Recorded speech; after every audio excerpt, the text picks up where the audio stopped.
It is a noisy winter morning here in New York City. The radiators are ringing and airplanes are flying above and people are shouting in the alleyway and sirens and horns are going off on the streets. So I'm going to try to keep this recording as quiet as possible for you, but no promises. Drive the highway down the moon. The billboard where you see me, ask the people for their king. Welcome to the Silver Nitrate Witches movie review brew. I'm Laura Valenza, and in this mini episode, you'll, and that's spelled Y-U-L-E, be visited by the ghost of Christmas movies present. And now my cat is here. The ghost of Christmas movies past and the ghost of Christmas movies yet to come. Uh-oh. What was that?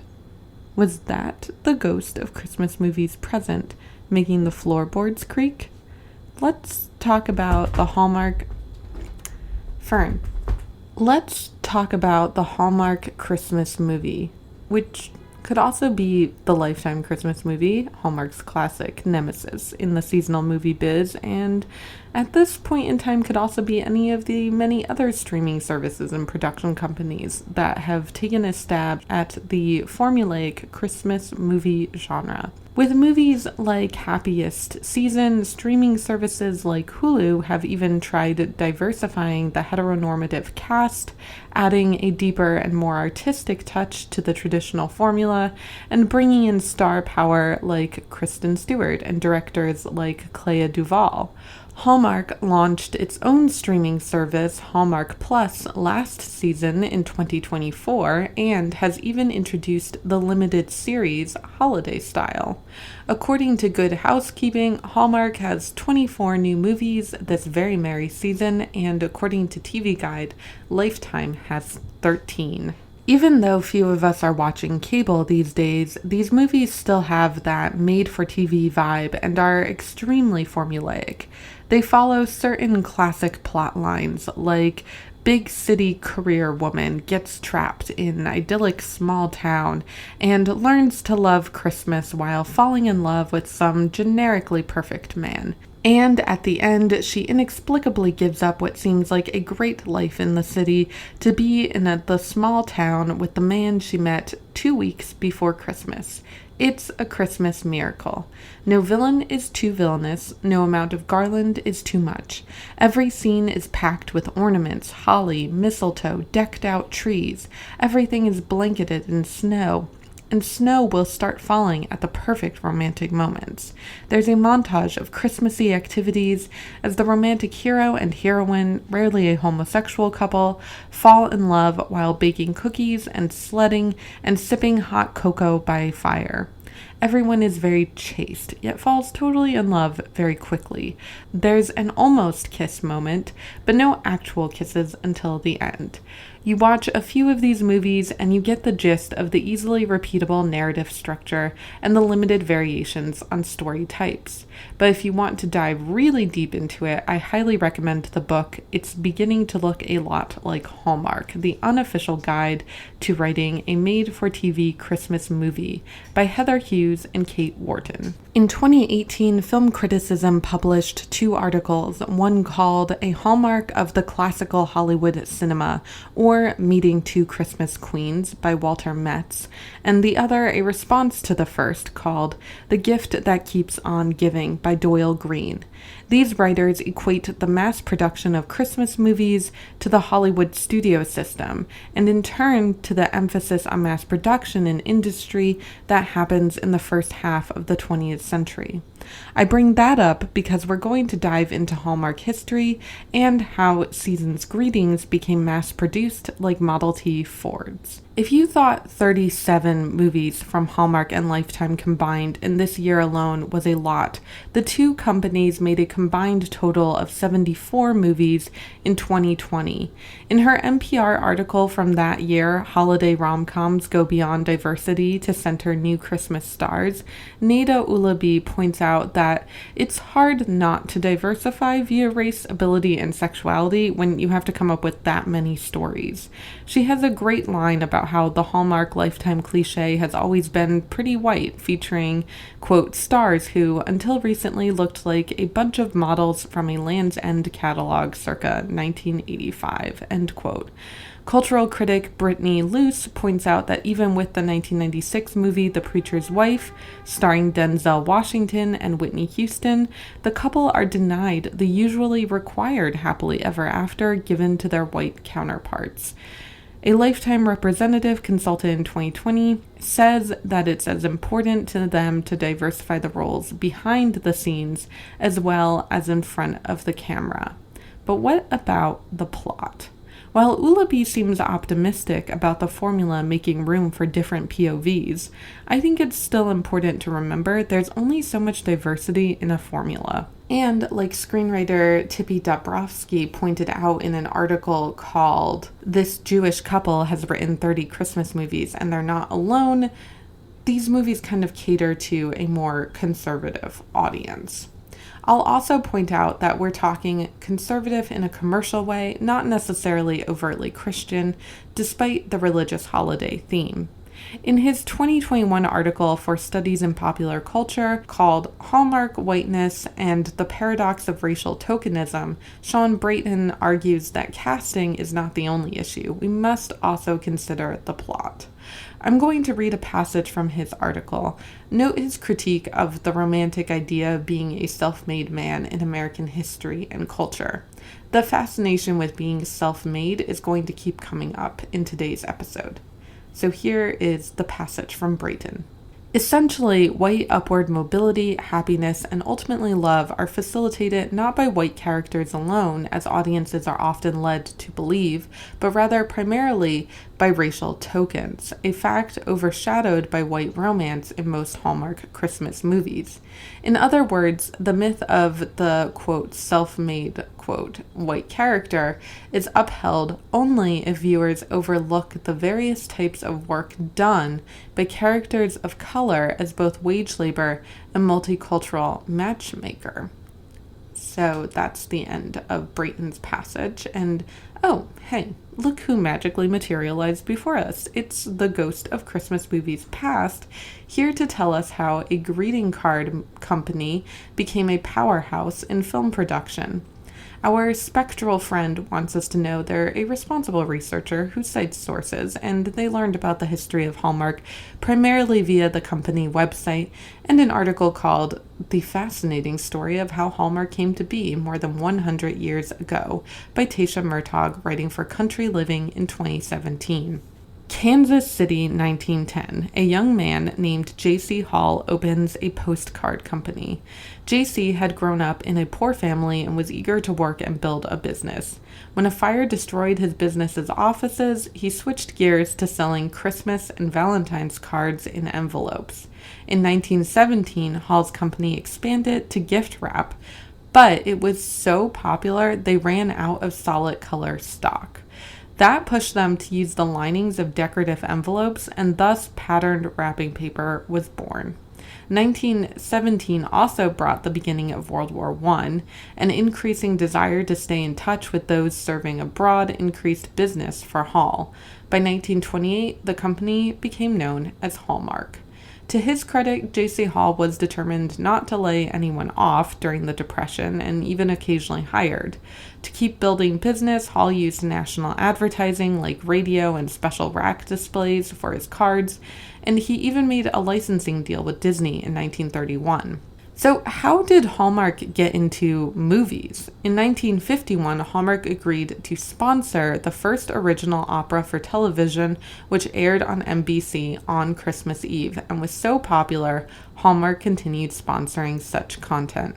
And that continued to develop until we wind up where this episode started in the early 2000s.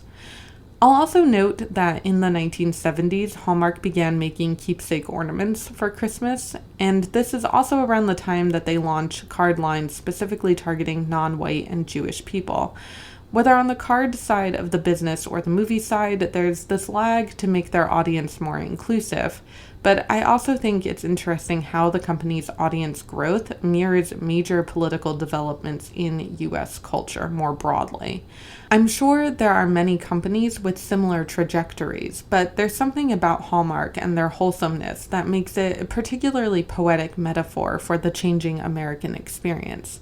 Greeting cards allow us to feel connected, and Christmas movies are often about a holiday spirit of hope, gathering, and sharing love. Looking back from our current moment of post-pandemic, social media-induced malaise, and internet algorithms and AI reflecting our own biases and facilitating our disconnection, it's interesting to see this papery predecessor for farming out genuine social connection and genuine spirituality to corporations that strategize about who to sell that sense of connection to and who not to. Also, fun fact that I just had to put in here, Salvador Dali's art has graced Hallmark greeting cards. What a sellout. Even though the classic White Christmas did not come out until 1954, Hallmark was actually late to bring joy to the movie world. In I Want to Tell You About Christmas Town from a 2021 issue of Story Worlds, a journal of narrative studies, John D. Ayers offers a great overview of the history of the Christmas movie, largely thanks to the writing of John Mundy. The Christmas movie has been putting the tinsel in Tinseltown practically since the dawn of filmmaking, but the 1942 release of Holiday Inn ushered in a snowy flurry of fa la la fun. In the post-war period of the mid to late 40s, other major Christmas movie releases include It's a Wonderful Life, Miracle on 34th Street, and The Bishop's Wife. I'm also going to add 1944's Meet Me in St. Louis to that list. You might be catching a whiff of themes about capitalism, race, and the self-made man in America, along with the sweet scent of baking cookies. Let's actually let the ghost of Christmas movies past take us way, way back in time and to another country for a moment. While researching this episode, it was hard to avoid scholarship about the many iterations of A Christmas Carol, originally the novel by Charles Dickens, which was perhaps the Father Christmas of all the movies we've discussed so far. I want to move outside of the Hallmark sphere for a moment to cover 3 stories across 3 centuries that I think really revolutionized the Christmas movie and maybe storytelling in general. A Christmas Carol is not really a light story. A ghost story, horror singes its edges. It follows Scrooge, a terrible, miserly, rich old man. Scrooge's redemption comes when the wealthy are convinced to be more charitable to the poor. A tale of redemption fits the Christmas spirit, especially when considering the more spiritual and religious sides of the holiday. Fast forward about 100 years, and the Scrooge of It's a Wonderful Life, aka Mr. Potter, no longer qualifies for redemption. We have no hope for his character, and the way to fight him is by the masses coming together around our protagonist, George Bailey, played by Jimmy Stewart, and pooling their wealth and resources. In some ways, you could actually look at George Bailey's crisis of faith as coming from a fear that he is failing as a self-made man. He's no J.C. Hall of Hallmark fame. It's when he accepts his need for his community that he becomes eligible for redemption and for capitalist success. And again, supernatural elements and dark moments of deep spiritual and existential anxiety pervade the film. By the time we get to the next century, class no longer seems like a concern, and although we have the magical Mr. Bean character, the creepiness is expunged by 2003's Love Actually. However, grief, adultery, and a democratic use of multiple perspectives challenge traditional power structures. Despite a fixation on healing post 9/11 and during the era of global terrorism, it's not an American movie. And when our country makes a cameo appearance in Love Actually, America is embodied in the villainous and seductive form of Billy Bob Thornton. The tempered politics of the film leave no room for meditations on class or race. Although I do love this movie, and I'd say it generally aged pretty well over the last 2 decades, some of its cringier moments presage body positivity and the Me Too era. The movie still reflects the political concerns of its day, but its watered-down mass-market appeal does not make as bold statements as Christmas Carol or Wonderful Life. Around the same time as Love Actually's release, Hallmark was initiating the tsunami of formulaic, mass-produced Christmas movies that is continuing to crash down on us to this day.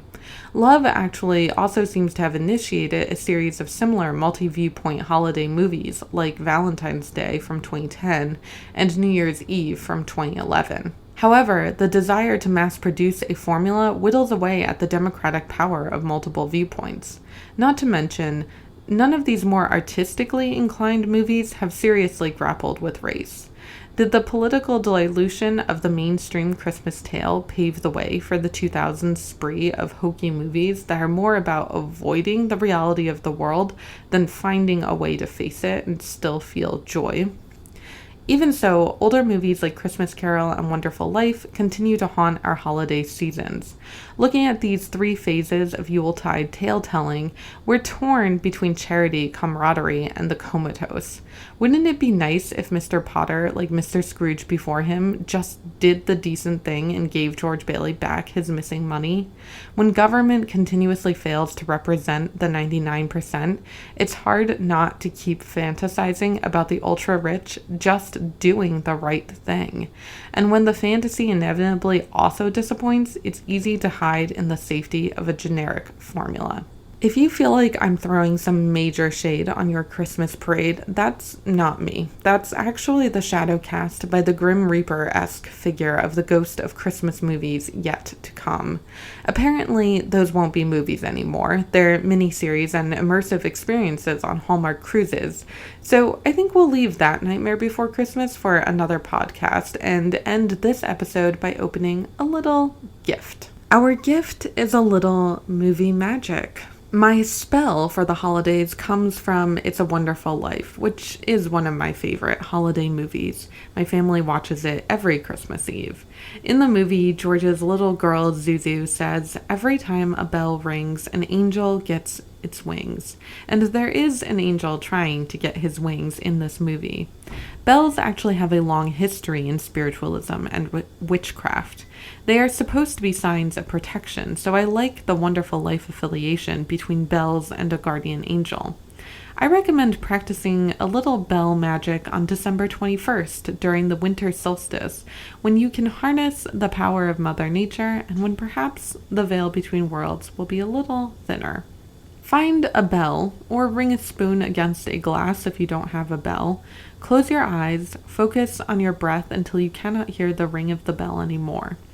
Open your eyes, take a deep inhale as you ring the bell again to close this quick little meditation, and exhale, breathing out every time a bell rings, an angel gets its wings, while picturing a lost loved one or imagining the soothing light of a spiritual guardian.